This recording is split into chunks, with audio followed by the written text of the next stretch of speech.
दोस्तों आजकल का ये होम थिएटर जब हम लोग करेंट में लगाए हैं तब ये साउंड आ रहा है। देखिए सीरीज में लगाने से भी ये लाइट का बल्ब जल रहा है थोड़ा थोड़ा। तो आइए खोल के देखते हैं। यहाँ पे देखिए ये जो डायोड है इसमें जंग लगा है, इसको ही खोल के सबसे पहले बदल देते हैं। तो इसको बदलने के बाद में हम लोग देखेंगे करंट लगा के। जब करंट देते हैं तो ये तो चेंज कर दिया, उसके बाद में यहाँ पे देखिए ये आईसी सबसे ज़्यादा गर्म हो रहा है। ये भी ठंडा है, ये भी ठंडा है, ये भी ठंडा है। मतलब अभी इसको बदल के देखते हैं। ये देखिए TGA2030। तो देखिए ये ख़राब था और इसको हम अभी नया लगाएंगे।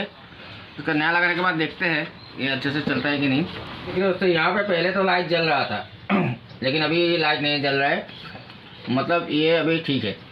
इसमें प्रॉब्लम था कि ये जो डायोड था ये हीट होने के बाद ये AC to DC कन्वर्ट नहीं कर रहा था, तो इसके कारण